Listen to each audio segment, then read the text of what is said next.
Assalamualaikum warahmatullahi wabarakatuh.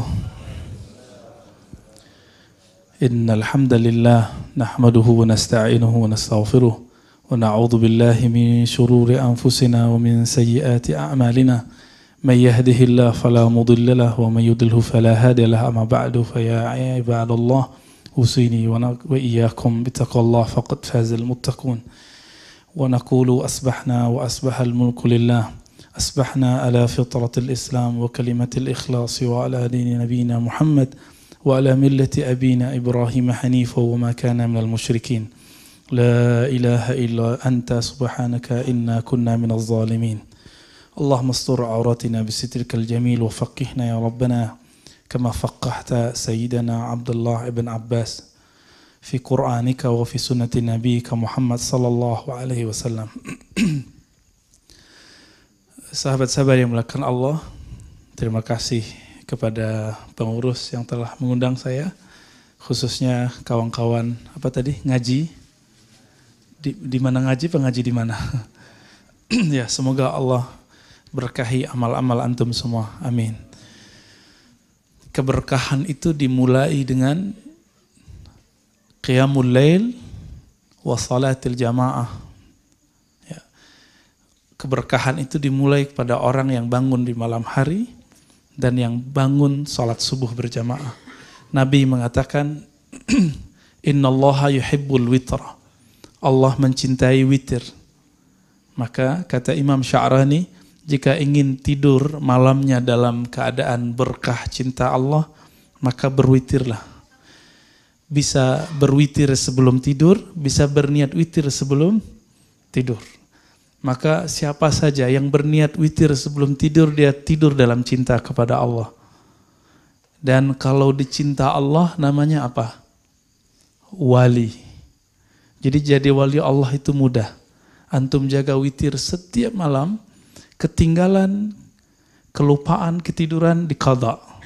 Seperti Nabi mengqadha salat witir. Bahkan Nabi mengqadha salat rawatib. Satu kali ba'da subuh di salat kitab Sahih Bukhari disebutkan, dan ini hadisnya banyak. Beliau ba'da salat subuh salat lagi 2 rakaat. Sahabat bingung, apakah salat subuh bertambah menjadi 5 rakaat? Karena Nabi salat 3 plus 1 setelah subuh. Maka Nabi menjawab, la, tidak. Tapi aku tertidur dari wirid malamku. Apa wirid malam Rasulullah sallallahu alaihi wasallam? Qiyamul lail, salat witir. Jadi mau jadi wali Allah, mau jadi kekasih Allah, jaga salat witir. Lalu Nabi mengatakan mengenai salat subuh, al-barakatu li ummati fi bukuriha. Keberkahan bagi umatku fi bukuriha, yang bangun di awal hari. Dan ini adalah awal hari. Maka orang-orang yang hadir pagi ini pasti diberkahi. Ini adalah garansi Rasulullah sallallahu alaihi wasallam. Ini kabar gembira dari Rasulullah SAW. Hadis ini diriwayatkan oleh Imam Tirmizi, murid terbaik Imam Bukhari setelah Imam Muslim. Baik, kajian kita temanya apa? Kearifan, memahami sunnah dan bid'ah. Kenapa judul ini saya kemukakan di mana-mana? Karena banyak orang tidak arif memahami sunnah dan bid'ah.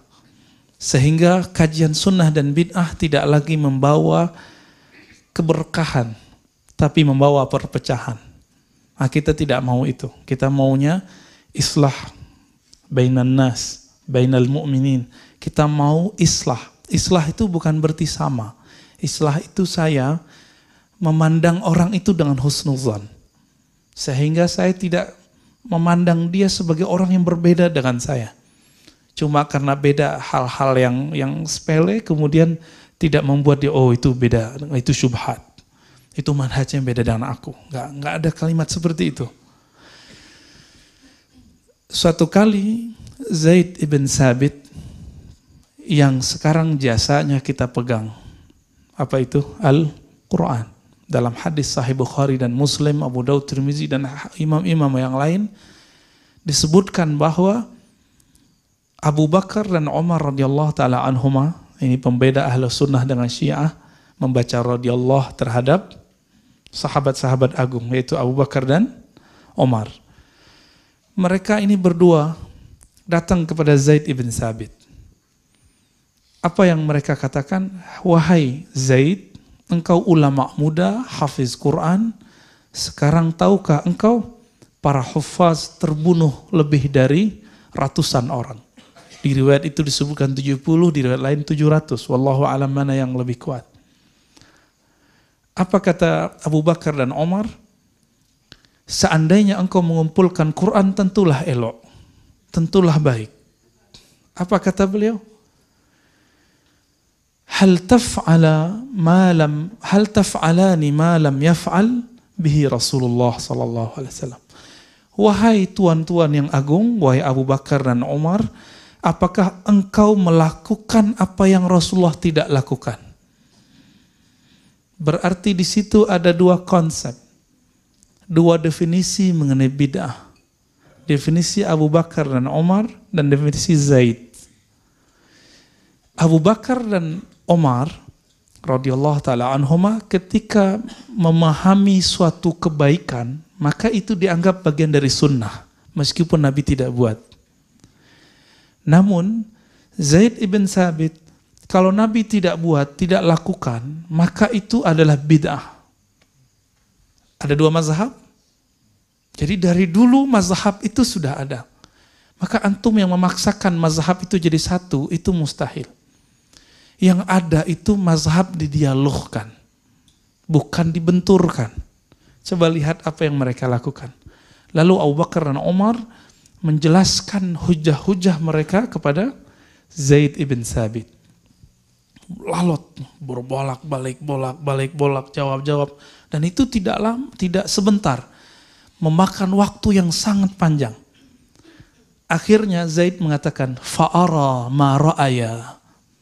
Aku kemudian IC. Ara itu terjemahan Inggrisnya IC. Aku faham apa yang mereka fahami berdua.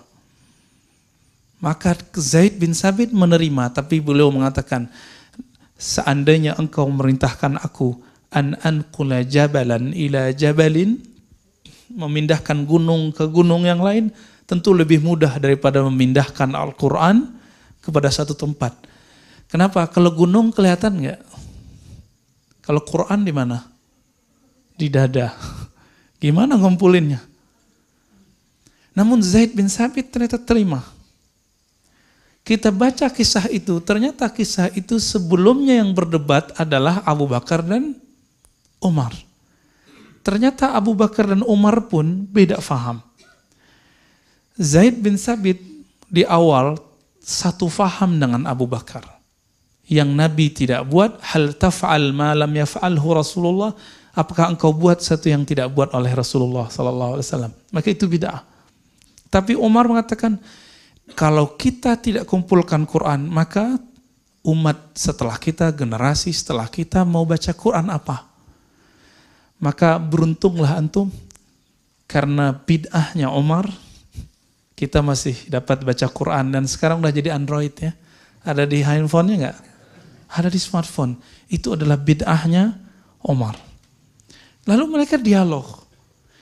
Dialog itu tidak ada di sana. Ente syubhat, Umar, enggak ada. Manhaj kita beda loh. Saya enggak mau dengerin. Kabur gitu, enggak ada.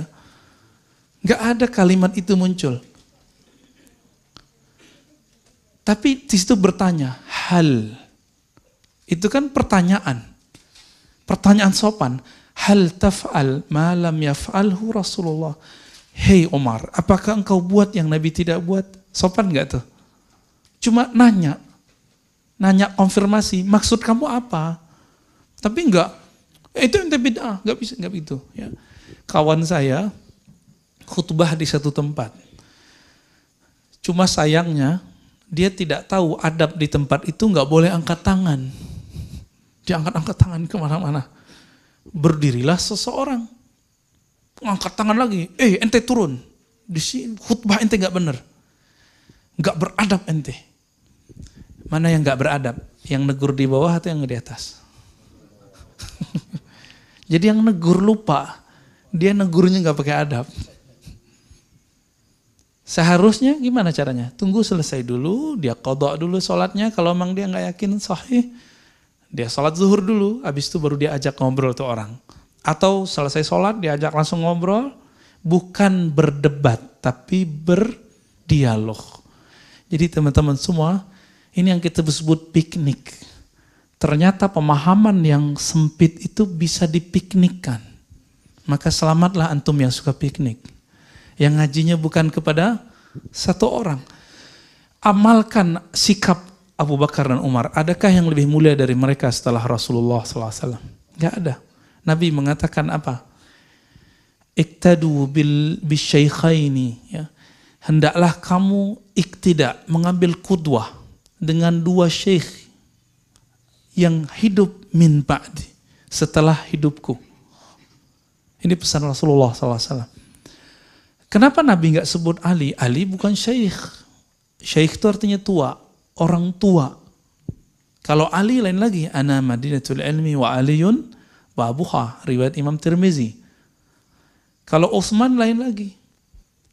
Kalau Umar disebut dengan dua model. Disebut dengan muhaddas. Muhaddas bukan ahli hadas. Muhaddas artinya mulham. Orangnya dapat ilham. Maka ketika Umar radhiyallahu taala anhu melihat orang di malam Ramadan, ada yang ruku, ada yang sujud, ada yang berdiri, ada yang lagi tidur-tiduran, ada yang senderan, ada yang baca Quran, beliau mengatakan, seandainya engkau hai Ubay memimpin mereka salat. Dipimpinlah salat berapa rakaat? 20 rakaat. Dan rakaat itu sampai sekarang masih bertahan di Madinatul Munawwarah dan Makkah Al-Mukarramah. Ya, Al-Madinah Al-Munawwarah dan Makkah itu masih 20 rakaat. Cuma di sini pengurusnya kan sayang sama jamaah. Takutnya kalau lebih dari 11 kabur atau pingsan. Taib.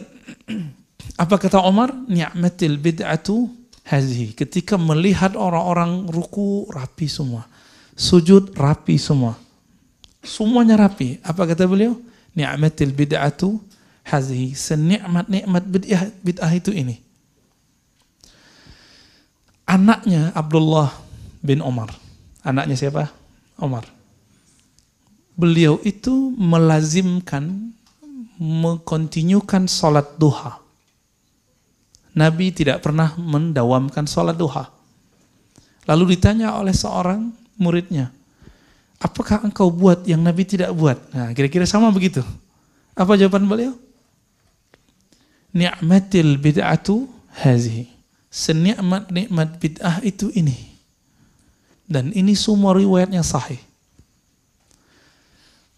Maksud kalimat-kalimat ini apa? Jadi teman-teman semua, ketika kita berbeda faham, maka bertanyalah, bukan menghindar. Maka konfirmasilah, bukan menuduh syubhat. Itu maknanya. Karena inti dari agama kita bukan mengenal sunnah bid'ah, tapi inti dari agama kita adalah al-akhlaq al-karimah yang disebut dalam hadis husnul khulq. Akhlak yang baik. Orang di zaman Nabi, seorang perempuan, pasti hadis ini sering dibacakan para ustadz. Dia sholat malam setiap malam, bahkan hampir tidak tertidur.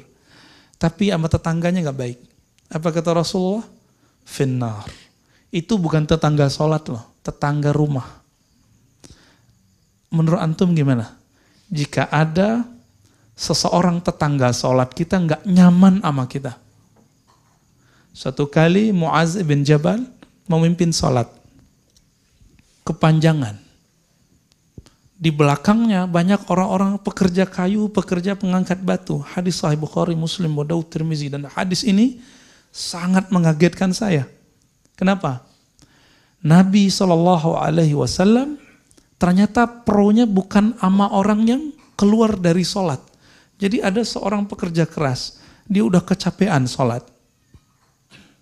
Dia pengennya Mu'az itu baca li'ila fi Quraisy atau alam nashrah aja deh gitu. Kenapa? Kakinya udah gemeteran. Ya. Daripada pingsan, mending dia mundur. Akhirnya dia mundur, lalu dia selesaikan sholatnya sendiri. Selesai sholat, Muaz dikasih kabar oleh orang-orang. Itu ada munafik. Munafik itu gimana? Saat sholat bersamamu, dia keluar. Oh, jadi dulu ternyata kalangan sahabat itu memandang orang yang keluar dari jamaahnya munafik. Mirip-mirip sekarang lah ya. Oh, wah kayaknya udah kena syubhat nih. Gitu, kira-kira begitu ya. Syubhat itu kan bukan istilah yang benar. Syubhat itu kan istilah hukum yang tidak jelas. Antara halal dan haram disebut wa bainahuma umurun mutasyabihat. Syubhah. Maka istilah ini tidaklah pantas digunakan untuk menyebut ustadz yang berbeda faham dengan kita. Maka sebaiknya kita emang tidak perlu menyebut orang itu syubhat. Itu tidak benar. Cukup katakan aku beda dengan dia. Selesai. Itu nggak masalah kok. Boleh nggak mengatakan beda? Boleh. Yang tidak boleh itu mengatakan apa tadi? Syubhat, karena itu ada cacian di situ. Sibabul muslim fisq. Ciri-ciri dai-dai fasik itu suka menghujat. Nauzubillah min zalik. Itu hadis sahih Bukhari Muslim. Sibabul muslim fisq. Di riwayat kedua fusuq. Mencaci sesama muslim. Siapa yang disebut muslim? Yang mengatakan la ilaha illallah Muhammadur Rasulullah. Fasik. Fasik itu munafik. Baca surah Al-Munafikun. Munafikun disebut munafik di situ. Fasik di situ. Zalim di surat yang lain. Kafir di bagian yang lain. Jadi hati-hati dengan istilah ini.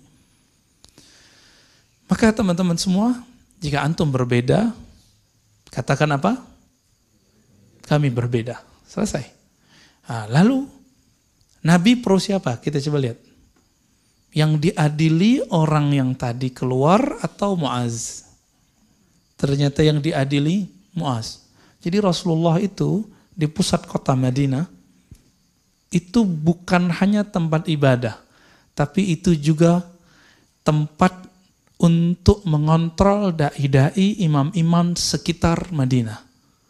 Salah satunya adalah Muaz ibn Jabal, yang dia itu sholat isya'nya 2 kali. Jadi habis sholat dengan Nabi, dia pulang untuk menjadi imam di kampungnya itu, di dusunnya. Berarti sholat isya itu boleh ditakhir dengan syarat jamaah. Jadi nanti kalau buat kajian panjang berseri, nanti sholat isya jam 9 boleh kok, jam 11 boleh, tapi berjamaah. Mau sholat isya kabur, itu baru bid'ah. Ya, meeting, oh penting Tad. Ini lebih penting dari jamaah, oke. Pas udah lewat 15 menit, orang selesai sholat jamaah, meetingnya selesai, terus dia nggak mau sholat jamaah. Itu baru meeting nggak diberkahi. Tapi bolehkah meeting di saat orang sholat jamaah? Boleh. Dengan syarat nanti antum buat gelombang kedua. Jadi selamat yang bekerja, antum punya ilmu baru pagi ini. Boleh mentakhir salat jamaah. Tapi mentakhir salat sendiri, itu baru nggak benar ya. Walaupun itu boleh secara hukum fikih, tapi dia makruh secara ittiba'us sunnah, mengikuti sunnah Rasulullah SAW. Diadili Muaz. Muaz dipanggil. Jadi yang dipanggil itu bukan jamaahnya, ustadznya. Kenapa? Jamaah berkurang 1. Antum bayangin jika jamaahnya berkurang 2 shaf. Itu berapa kali Nabi ngomong? Apa kata Nabi? Afattanu anta ya Muaz. Gitu Nabi nunjuk langsung. Tapi Nabi nunjuk tuh begini. Gak begini ya. Nabi nunjuk tuh begini. Afattanu anta ya Muaz. Muaz bergetar, Pak. Takut gak bisa jawab apa-apa. Ya Rasulullah, awalnya masih jawab. Itu munafik, masa kita lagi sholat, dia kemudian keluar. Jawaban Nabi, afattanu anta ya Muaz. Diulang itu. Di riwayat Imam Nasai disebutkan versi lain. Afatinun anta ya Muaz. Kalau fatin, bukan fatin itu ya, yang ahli seni suara itu. Pakai ta. Kalau fatin itu pakai to kayaknya. Kalau fatin, lalu ada mubalaghahnya. Berlebihan artinya. Fattan, kamu telah berlebihan dalam membuat fitnah.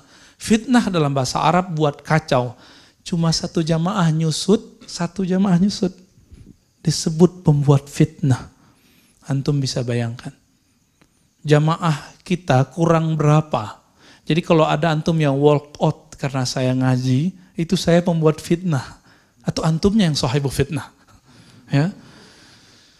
Jadi jika ada kalimat ini menyinggung salah satu antum saja, maka saya sudah buat fitnah dan saya minta ampun kepada Allah jika itu terjadi. Namanya lisan, apalagi tanya jawab. Kalau tanya jawab, kadang-kadang kita lupa. Kita tugasnya sebagai da'i, beda dengan muallim. Da'i itu memberi kabar gembira, juga memberi kabar yang menakutkan. Tapi kalau muallim itu boleh kasih judge. Jadi kalau sistem kajian antum di sini sudah kajian ta'lim, itu si ustadz boleh buka yang tidak boleh dibuka saat dakwah. Boleh memberi sanksi yang tidak boleh diberi sanksi saat dakwah. Itu bisa bedain. Boleh tahzir yang perlu ditahzir tapi tidak boleh disampaikan dalam dakwah. Itu. Nah, orang-orang tidak bisa membedakan itu, tapi udah jadi dai duluan. Sehingga dia mentahzir di saat dakwah. Padahal dakwah itu basyiru. Kan kalimatnya begitu di Sahih Bukhari. Basyiru. Beri kabar gembiralah. Kalimat berikutnya apa? Yassiru. Ya. Yassiru, apa arti yassiru? Mudahkan, bukan gampang-gampangkan, bukan, tapi beri kemudahan. Jadi teman-teman semua, saya minta ampun kepada Allah jika ada kalimat saya menyakiti orang-orang, menyakiti jamaah, membuat orang-orang kemudian berkurang.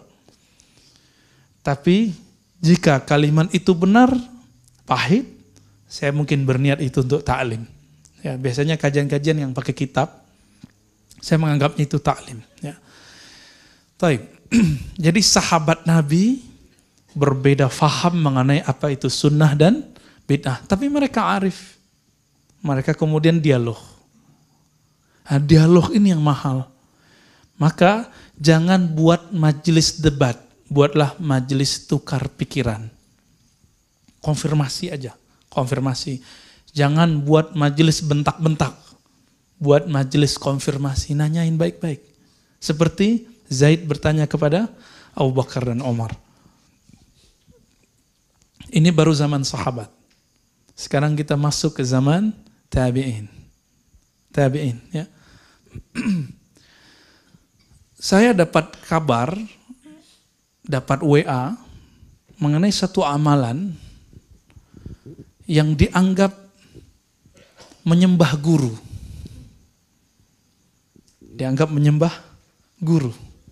Yaitu cium tangan. Kalau orang Bandung udah biasa cium tangan sama guru ya. Apa kata si ustadz? Itu sampai kepada saya dan tunjukin videonya. Takbilu liyad nisfus sujud. Mencium tangan separuh sujud. Ini bahaya nggak kalimat ini? Bahaya. Ya. Karena sujud di situ artinya nyembah toh. Ya. Berarti saya separuh nyembah guru kalau cium tangan guru. Ini bahaya. Kita coba cek ulama-ulama tabi'in. Bahkan di sahabat sudah ada. Ya. Lebih dari cium tangan. Antum coba lihat. Suatu kali seorang tabi'in datang kepada Anas ibn Malik. Anas itu 10 tahun khidmah untuk Nabi SAW tidak digaji. Adakah hari ini khadim, asisten rumah tangga, pembantu yang mau bekerja tanpa digaji? Gak ada. Ya. Ummu Sulaim, ibundanya Anas ibn Malik radhiyallahu taala anhuma, itu mengirim Anas untuk mengabdi kepada Rasulullah dan mengatakan, wahai Rasulullah, kami tidak minta gaji. Tapi minta doa. Tapi minta doanya nanti di akhir. Setelah Anas mengabdi. Anas mengabdi 10 tahun, selesai mengabdi ketika udah dewasa. Jadi umur 10 tahun dia mulai ngabdi. 11 tahun kurang dikit, Ummu Sulaim datang kepada Nabi dan mengatakan, ya Rasulullah, ud'u lahu. Tolong doakan siapa? Anas ibn Malik. Maka Anas ibn Malik didoakan. Doanya melebihi gaji seumur hidup. Gaji 7 turunan, Mbak. Apa doanya? Allahumma akthir malahu wa auladahu wa adkhilhul jannah. Nah, riwayatnya macam-macam, kita ambil satu riwayat itu. Ya Allah, banyakkan hartanya, anaknya, dan masukkan surga. Banyak harta, itu lebih dari gaji, Pak. Maka Anas salah satu sahabat terkaya di zamannya. Jadi kaya itu nggak bid'ah. Antum kaya itu nggak bid'ah, itu sunnah. Itu doa Nabi Sallallahu Alaihi Wasallam. Tapi jangan gaya hidupnya gaya orang kaya.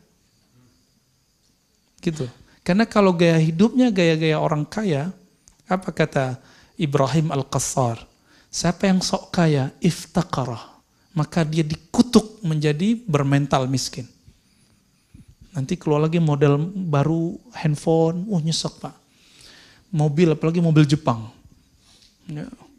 Tiap tahun itu keluar bisa 2 kali. 2 kali modelnya. Yang Black Expander kemarin udah nyesek lagi. Yang beri kemarin Pajero Sport udah nyesek lagi. Ada lagi yang baru. Nyesek, kenapa?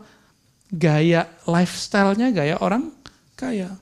Jadi apa kata Nabi? Allahumma ahyini miskinan. Ya Allah, jadikan lifestyle-ku seperti orang miskin. Orang miskin tuh dapat dikit senang, dapat banyak bersyukur. Udah begitu belum? Nabi kaya apa miskin? Sepakat? Yang bilang Nabi miskin gak kenal Rasulullah SAW. Perlu belajar sirah nabinya lebih banyak. Ditambah SKS-nya 20 kali lagi. Menafkahi seorang istri itu perlu ma'isyah enggak? Bukan ma'isyah ya, ma'isyah. Satu istri Nabi punya rumah, dibelanjakan, kemudian punya kendaraan, punya pembantu. Berapa kira-kira gaji orang yang punya kemampuan seperti itu hari ini? Antum hitung sendiri ya. Karena gaji per kota akan beda. Istrinya 9. Antum kali aja. Yang tadi kali 9. Kaya nggak tuh? Kaya Pak. Bukan kayak orang kaya, tapi kaya. Dan saya nggak habis pikir kalau ada orang mengatakan Nabi itu miskin. Kata Imam Subki, siapa yang bilang Nabi miskin, ya, dia telah membuat murka para pecinta Rasulullah Sallallahu Alaihi Wasallam. Karena para sahabat itu kaya. Itu doanya. Banyakin anaknya. Wah, ini problem nih bagi Ustadz sekarang ya. Banyak anak pasti banyak uminya anak-anak. Ya. Maka Anas mengatakan akramuna aksaruhum azwaja. Yang paling mulia di antara kami dulu yang paling banyak umi anak-anaknya. Hah? Berat nggak tuh? Ya itu yang antum belum sanggup, yang aneh juga belum sanggup kali ya. Terus di riwayat Muslim itu ada tambahan waghfir lahu, ampuni dia. Nah, yang tadi saya bacakan wa adkhilhul jannah, masukkan dia surga. Udah banyak harta, banyak ibunya anak-anak, banyak anaknya, diampuni dosanya, masuk surga. Adakah gaji yang paling hebat dari itu? Gak ada. Anas ibn Malik mengatakan, aku mencium tangan Nabi SAW dan aku merasakan tidak ada tangan yang lebih sejuk, lebih halus melebihi tangan Rasulullah SAW. Ketika seorang sahabat ini berjalan, didatangi oleh tabi'in. Salah seorang tabi'in ini kemudian bertanya, ya Anas, hei Anas, hal ra'aitan Nabiya SAW? Apakah engkau benar-benar telah memandang Rasulullah dengan matamu? Apa jawaban Anas? Oh, na'am. Ra'aitu bi'ainayya. Orang itu nanya lagi, dengan mata yang mana? Mata yang ini. Ditunjuk matanya. Maka orang itu minta izin, wahai Anas, izinkan aku mencium mata yang matamu itu memandang Rasulullah Sallallahu Alaihi Wasallam. Nisfu sujud nggak?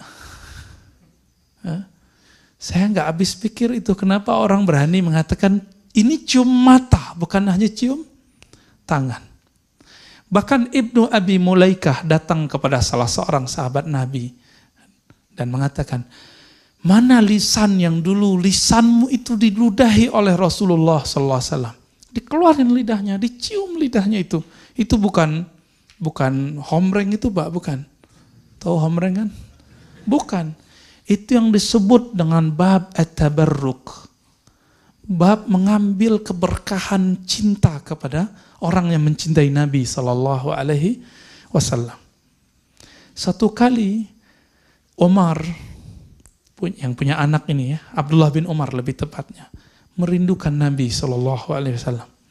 Maka dia cari di mana dulu Nabi pernah jalan-jalan, dia cari jejaknya dan dia jalan di jejak itu.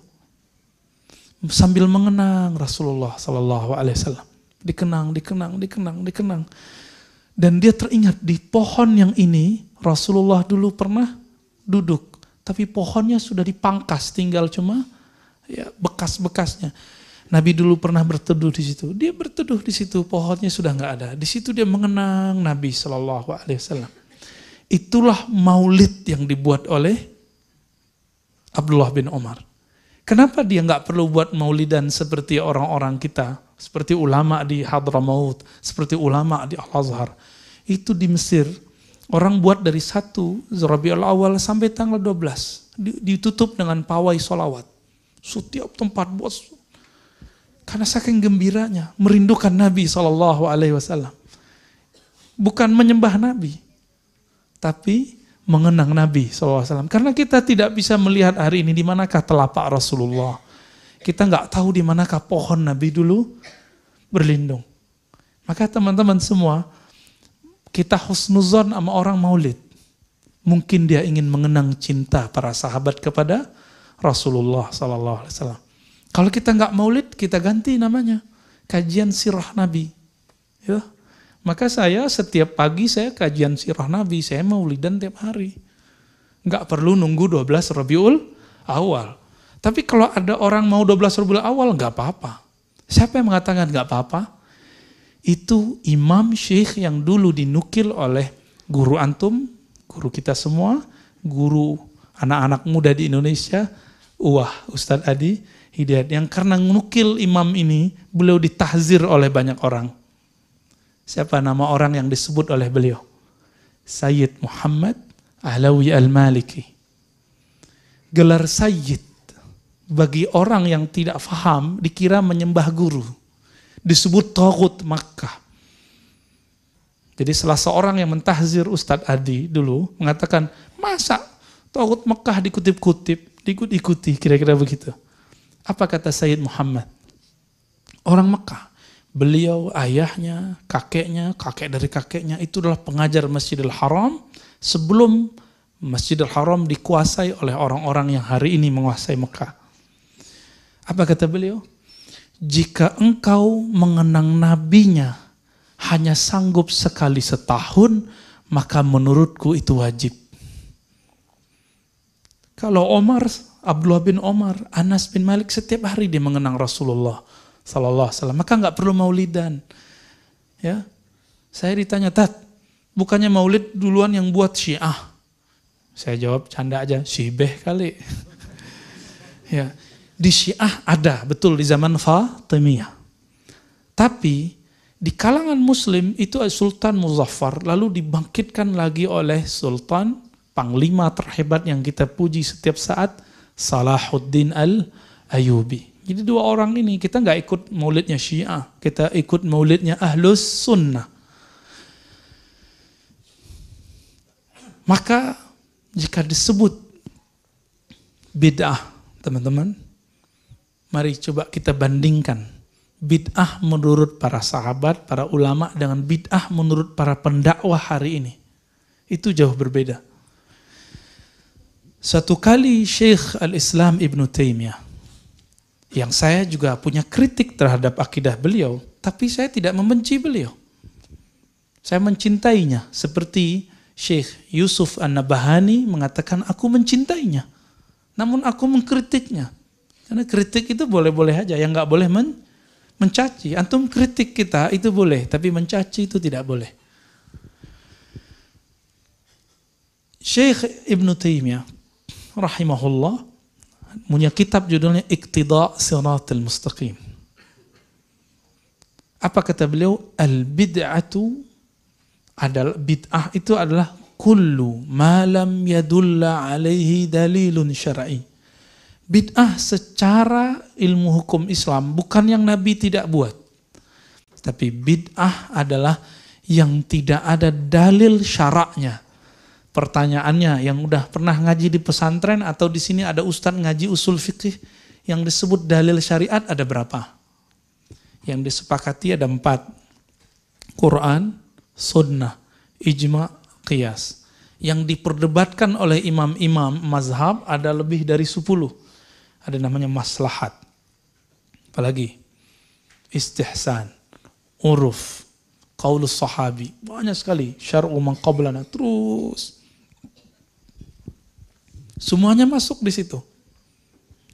Jadi ketika orang-orang mengatakan, oh nggak ada di Quran, kita lihat di sunnah. Nggak ada di sunnah, kita lihat di ijma'. Nggak ada di ijma', kita lihat di qiyas. Jika tidak ada di 4 ini, maka siap-siap terjadi ikhtilaf di antara ulama. Tolong bedakan, ikhtilaf ulama bukanlah bid'ah. Kalau ulama yang ikhtilaf, belum bid'ah. Tapi kalau tidak ada ulama yang beramalkan, baru bid'ah. Jadi kalau masih ada nih perdebatan, ini mengatakan boleh, ini mengatakan tidak boleh, maka dia tidak bid'ah. Ini paling gampang. Kalau antum belum sampai level ustadz, mampu baca kitab, udah gampangnya gimana? Jika masih ada ulama yang mengatakan ini baik, ini tidak baik, maka yang baik adalah sunnah. Berarti sunnah bukanlah sesuatu yang Nabi buat saja. Tapi sunnah itu setiap amal yang Nabi SAW buat ataupun tidak buat, tapi ada dalilnya. Nabi pernah nggak ngaji hari Ahad pagi begini? Yang hari Ahad kajian itu agama apa? Tasyabuh nggak? Tasyabuh nggak? Enggak lah, ya. Kenapa? Materinya beda, walaupun sama-sama hari Ahad. Yang liburan hari Sabtu siapa? Yahudi. Antum liburan nggak hari Sabtu? Jauh-jauh amat, nunggu 1 tahun ya. Akhir tahun, awal tahun untuk mengatakan tasyabuh. Kita tasyabuh kerja tiap, iya, walaupun perkara dunia. Ngajinya kan sekarang ada kajian Sabtu, kajian Minggu. Mana orang mau buat kajian Jumat? Paling yang bapak-bapak ini ada bapak khutbah Jumat. Jadi ibu-ibu, mbak-mbak, akhwat-akhwat jangan bangga dulu. Kami ngaji 3 kali setiap minggu, setiap pekan. Sebulan berarti 12 kali. Tunggu dulu, bapak-bapak dapat khutbah Jumat setiap Jumat. Benar nggak? Ya lebih canggih gitu. Ya, tapi dimulai dengan ngorok dulu ya. Innal hamdalillah. Ya. Bangunnya nanti pas antara 2 khutbah, Pak. Ya. Makanya kalah sama ibu-ibu di belakang ya. Taib, ini level Ibnu Taimiyah, wafat tahun 728 Hijriah. Oleh karena itu, ini sebagai contoh. Suatu kali Imam Safadi meriwayatkan Syekh Ibnu Taimiyah, ya, syekhnya para imam-imam ini, mewiridkan baca Al-Fatihah ba'da subuh, menjelang syuruk 40 kali. Nabi pernah buat nggak? Nggak ya? Serius? Nggak tahu atau emang nggak ada? Emang nggak ada kok. Lalu ditanya oleh seorang muridnya, wahai Tuan, kenapa Anda baca Fatihah 40 kali? Enggak dituduh, syubhat ente. Enggak ditanya, kok dikonfirmasi. Ini yang kita sebut dialog tadi. Apa jawaban beliau? Aku membaca Fatihah 40 kali untuk wirid supaya Allah fatah. Allah buka kepadaku pemahaman satu ayat yang malam tadi mentok. Jadi malam tadi beliau baca ayat, selevel imam mentok nggak paham-paham. Kalau antum mentoknya tiap malam. Satu ayat mentok, terus dibaca Fatihah biar kebuka. Benar. Di ayat ke-40 kebuka. Saya jarang sekali menikmati baca surah Yasin, karena jarang ikut Yasinan. Ya. Mungkin antum lebih hafal Yasin daripada aneh. Ketika pergi ziarah ke Uzbek, kampung Imam Bukhari, kampung Imam Ahlus Sunnah, Abu Mansur Al-Maturidi. Di situ pimpinan rombongan bilang, ayo baca Yasin yuk. Saya mikir, wah Yasinan nih. Tapi karena saya nggak mau debat, saya ikut aja ya. Kan ingat satu hadis, walaupun hadisnya dhaif menurut beberapa syekh, tapi disalihkan, dianggap baik oleh Imam Abu Daud. Iqra Yasin ala mautakum. Bacakan Yasin untuk orang yang wafat. Maka saya ikut husnuzon dengan baca ayat, dengan baca hadis itu. Kita mulai baca Yasin. A'udzubillahi minasyaitonirrajim. Bismillahirrahmanirrahim. Saya baca Yasin. Itu bergetar Pak. Buru masih berdiri semua. Wah, ini kok beda sekali baca Yasin yang di sono sama yang di Bandung ya. Yang di Bandung, yang di Ciputan, yang di Depok kok beda gitu rasanya. Yang di Jakarta kok beda. Saya ikutin terus, gituin terus. Ternyata selama ini saya ngerasa ustadz. Merasa diri ini sudah pinter, sudah alim. Waktu itu udah malam, kira-kira jam 8, saya merasa diri saya murid. Saya ikut aja deh gitu. Jadi mengalah sedikit, mau dipimpin oleh orang, ternyata Allah buka di situ. Baca satu huruf di surah Yasin itu, satu huruf itu saya tahu maknanya. Ada maknanya. Satu kalimat itu indah sampai akhir. Pengen lagi baca Quran di sana. Yang merindukan lagi baca Quran di sana. Saya nyesel kok saya baca Yasin doang. Kenapa nggak baca Al-Kahf, baca Al-Mulk, biar tambah banyak yang kebuka. Sekarang saya baca Yasin nggak ketemu rasa itu. Bergetar itu nggak ada Pak. Bergetarnya cuma sedikit. Kenapa itu? Ternyata sang imam itu suka dulu baca surah Yasin. Ayat favoritnya kira-kira begitu. Nah, bid'ah nggak? Ada dalilnya kok. Ah ini ingat antum. Jika ada satu amalan berdasarkan hadis yang dhaif, dia tidak bid'ah. Loh kok gitu? Kan masih ada dalilnya. Itu yang disebut bid'ah apa? Satu amalan yang tidak ada dalilnya. Yang tidak berlaku hadis dhaif itu untuk hal halal haram dan sifat Allah, akidah. Surga neraka hari kiamat. Itu gak boleh pakai hadis dhaif. Siapa yang ngomong gitu? Imam Salafus Saleh. Imam Ahmad bin Hanbal. Imamnya Ibnu Taimiyah. Ibnu Taimiyah itu ikut beliau. Disebut Sayyidus Salaf. Penghulu ulama salaf. Apa kata beliau? Idza rawaina fil halali wal haram tasyaddatna. Jika kami meriwayatkan hadis mengenai halal haram, kami ketat. Yang dipakai cuma sahih hasan. Wa idza rawaina fi ma siwa dzalik tasahalna. Ya. Jika kami meriwayatkan selain halal haram, maka kami melonggarkan. Maka Imam Ahmad terkenal sebagai imam yang membolehkan hadis dhaif. Banyak yang ngeles, enggak, hadis dhaif yang dimaksud hadis hasan. No, bukan. Kita bisa buktikan berapa banyak amalan Imam Ahmad bersumber dari hadis dhaif. Banyak Pak, banyak sekali. Dan itu menjadi mazhab Hanbali. Oleh karena itu bermazhab adalah amalan salaf.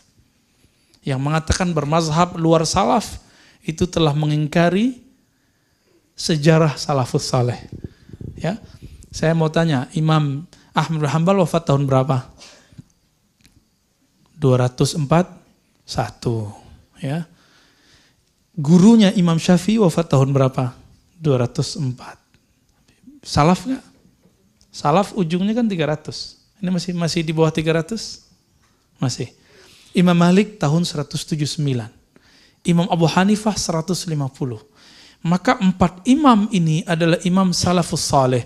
Antum ikut salah satunya, maka antum salafi yang sahih. Jadi salafi itu mudah sebenarnya. Sangat mudah. Tapi saya nggak tahu kalau nama ini kemudian telah jadi brand banyak orang atau sedikit orang.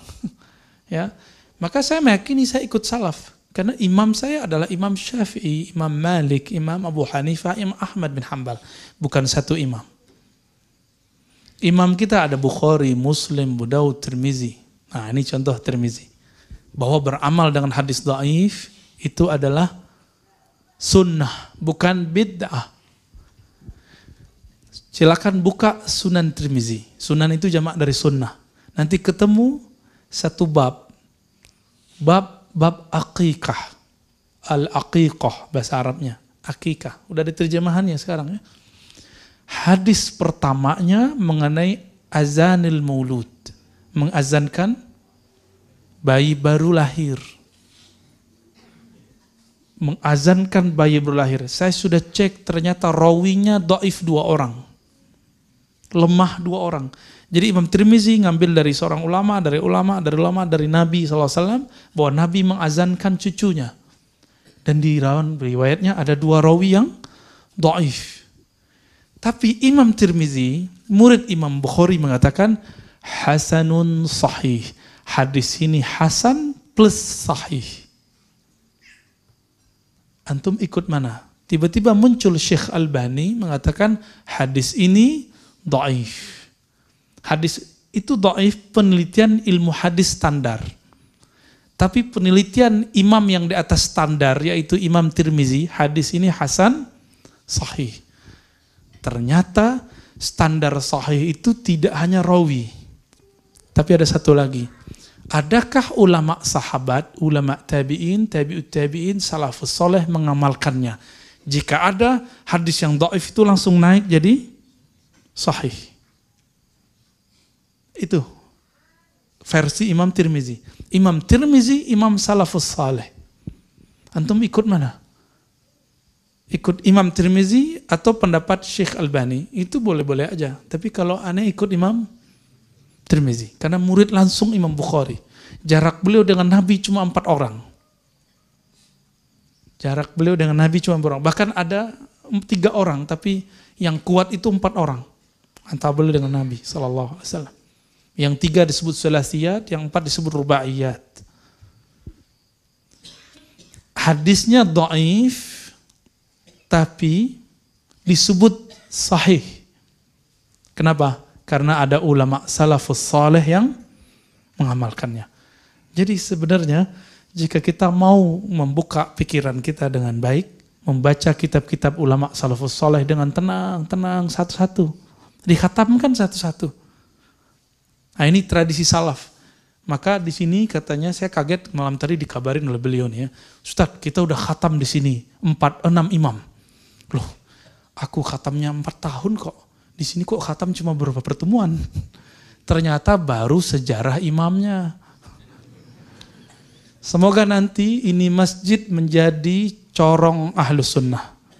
Di sini ada kajian Sahih Bukhari, Sahih Muslim, Sunan Abu Daud, Sunan Nasai. Kalau perlu buat pesantren dekat-dekat sini, pesantren hadis.